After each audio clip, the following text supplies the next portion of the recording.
गर्मी में गरीब बेटी की जादुई खास की एसी। ओह, कितनी गर्मी लग रही है।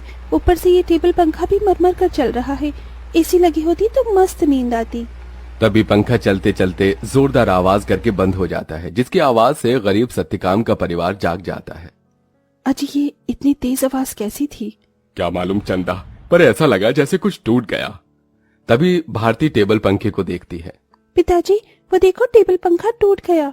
पंखा टूटा देखकर पूरा परिवार दुख जताने लगता है। हे भगवान, ये क्या, एक और परेशानी बढ़ा दी तूने हम गरीबों पर। ये टेबल पंखा ही तो इस गर्मी में हमारा इकलौता सहारा था। अब तो इस गर्मी में हम बेहाल हो जाएंगे। कितना कहता था मैं कि दिन में पंखा बंद रखा करो, सारा दिन तो चलता रहता था। अब दिन रात चलेगा, कोई भी चीज तो खराब तो होगी ही ना। एक एक पाई जोड़ कर लिया था ये पंखा, अब कहां से लाऊंगा तुम्हारे नए पंखे का दाम। इसीलिए तो कहती हूँ पिताजी कि घर में एक एसी लगवा दो। गर्मी भी नहीं लगेगी और नींद भी अच्छी आएगी। ये सुनकर गरीबी से झुंझलाया सत्यकाम अपनी दूसरी बेटी भारती को डांट लगाते हुए बोला, अरे चुप कर तू भारती, तेरा बाप कोई सर्विस वाला थोड़े है जो लाख रुपए महीना कमाता है। जब देखो एसी एसी एसी कहते रहती है। ये एसी सोफा सब अमीरों के घरों में होता है, हम गरीबों की औकात में नहीं है खरीदना। अजी, अब जाने भी तो बच्ची है। अब ही चलो सब सो जाओ। आस पड़ोस वाले भी इतनी रात में हम गरीबों के घर में से हल्ला गुल्ला होता सुनेंगे तो क्या कहेंगे। जैसे तैसे सब गर्मी में सो जाते हैं, लेकिन अपने गरीब माँ बाप बहन को गर्मी से बेहाल देखकर वो गरीब बेटी रात भर खुद सो भी नहीं पाई। अरे सुबह हो गई, जल्दी से साफ सफाई कर लेती हूँ, फिर बाबा के लिए चाय भी बनानी है। घर में झाड़ू लगाकर जब वो घर के बाहर आकर देखती है तो आम के पेड़ से पूरे आंगन में पत्ते ही पत्ते बिखरे थे और पेड़ पर फल लगने को थे, जिसे देखकर वो खुश हो गई। अरे वाह, आम के पेड़ पर तो बेर लगने लगे हैं। अच्छा है, थोड़े दिन में आम पक जाएंगे। पिताजी को तो आम के साथ रोटी खाना कितना पसंद है। अगर उन्हें रोज अपनी मनपसंद की सब्जी या फिर मीठे आम मिल जाए तो वो पेट भरकर रोटी खाते हैं। लेकिन इस गरीबी में नमक रोटी और चटनी रोटी खाकर ही गुजारा करना पड़ रहा है। इस घर की बड़ी बेटी होते हुए भी मैं अपने गरीब माँ बाप के लिए कुछ भी नहीं कर पा रही हूँ। मेरे प्यारे आम के पेड़, मैं उनके लिए कुछ करना चाहती हूँ। खास करके भारती की ख्वाहिश है कि हम अपने घर में एसी लगवाएं। सबसे पहले मैं अपनी कमाई से अपने घर में एसी लगवाऊंगी। गीतू रोज ही अपने आंगन में लगे उस आम के पेड़ से अपना सुख दुख बांटती थी। वो पेड़ जैसे उसके परिवार का हिस्सा बन चुका था, क्योंकि गीतू ने 5 साल की उम्र में आम की गुठली बोई थी और हर दिन उसमें खाद पानी डालती, जिससे आज पेड़ इतना विशाल और फलदार था। पेड़ के नीचे हर कुछ दिनों में घास उगाती, जिसे गीतू जुगाड़ लगाकर कभी घास की चटाई तो कभी कालीन बुना करती थी। गीतू, मैं और तेरे पिताजी जमींदार के खेत पर जा रहे हैं काम करने। माँ, आप और पिताजी अपनी खेती खुद क्यों नहीं उगाते? वो जमींदार तो यही चाहता है कि हम गरीब लोग सारी जिंदगी उसकी गुलामी करें। तभी तो धूप में वो आपसे गधों की तरह काम करवाता है और सिर्फ 100 रुपए ही देता है पूरे दिन के। पिताजी, आप ही तो कहते हैं ना कि हम गरीब किसान मिट्टी से सोना उगाते हैं। हाँ बेटिया, लेकिन एक गरीब के लिए 2 रोटी कमाना रोज की कठिन चुनौती होती है, जिसे पार करना पड़ता है। सत्यकाम और चंदा चिलचिलाती कड़ी धूप और गर्मी में खेत पर आते हैं, जहां जमींदार ठाठ से कुर्सी पर बैठा था और नौकर छतरी लिए खड़ा था। ओहो, बाप रे बाप, कितनी गर्मी है, आग बरस रही है। इतनी गर्मी में तो एसी की ठंडी हवा छोड़ने का मन ही नहीं करता। राम राम मालिक। अरे भाड़ में गया तेरा राम राम, यहाँ गर्मी से मेरा कचूमर निकला जा रहा है। कहाँ मर रहा था? हाँ, अब तक कहाँ मर रहा था? चलो दोनों मियाँ बीबी खेत जोतने में लग जाओ, उठाओ हल। जी मालिक। बेचारे दोनों कड़ी धूप में उतनी बड़ी जमीन में हल जोतते हैं, उनके माथे से टप टप पसीना बहता जाता है। अजी, शाम हो गई। आज तो मालिक दिहाड़ी देने के डर से आए ही नहीं। उनकी हवेली चलकर मांग लेते हैं। पंखा ठीक भी तो कराना है, वरना गर्मी में गुजारा नहीं होगा।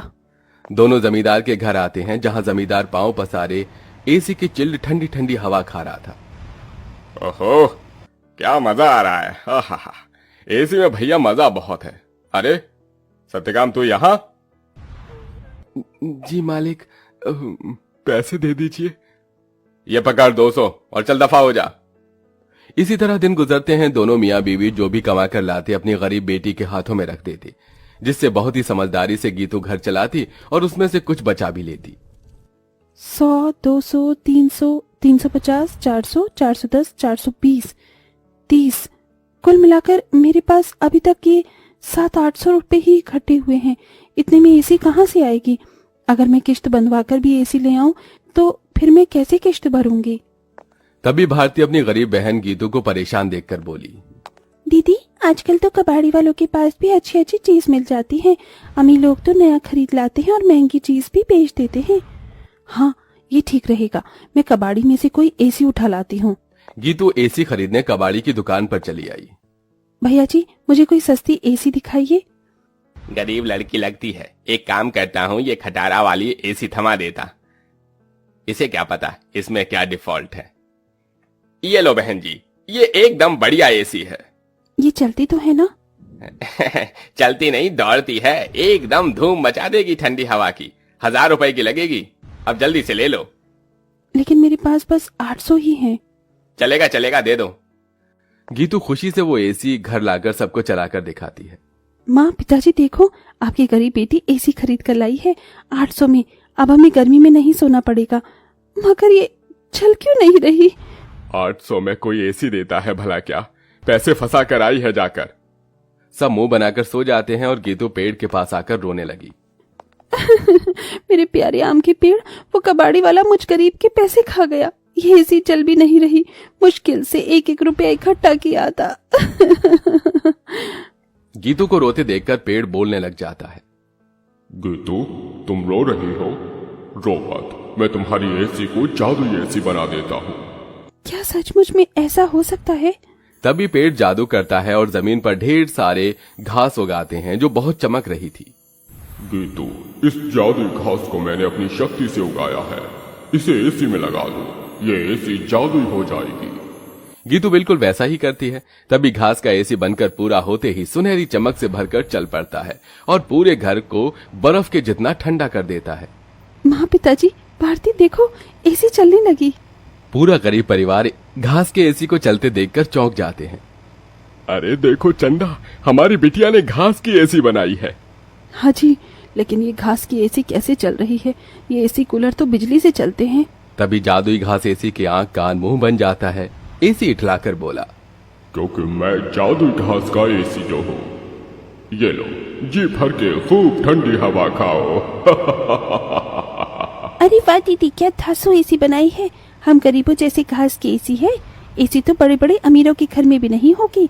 अब हम गर्मी में एसी की ठंडी हवा में सोएंगे। तभी चंदा रोते हुए बोली, बिटिया, अगर दिन भर इस एसी की ठंडक में ही सोते रहेंगे तो कमाएगा कौन? बगैर खून पसीना बहाए पैसे थोड़ी मिलता है। ये कहते हुए चंदा रोने लगती है। तभी जादुई घास एसी में से ठंडी हवा के साथ नोट बरसने लगते हैं।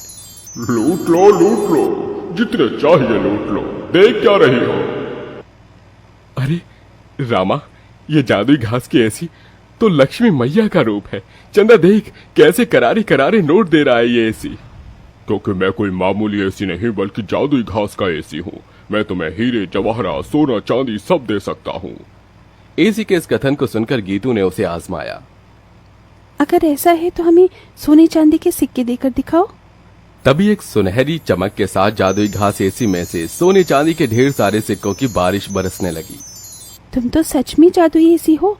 माँ, अब आपको उस जमींदार की गुलामी करने की जरूरत नहीं। अब हमारे पास जादुई घास का एसी है। दोनों मियाँ बीबी खुशी से फूट फूट कर रोए। चंदा देखो, अब हमें और दुख नहीं काटना पड़ेगा।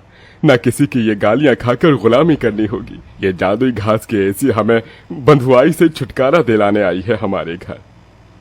जाओ सत्यकाम, इन सिक्कों से कर्ज चुका दो।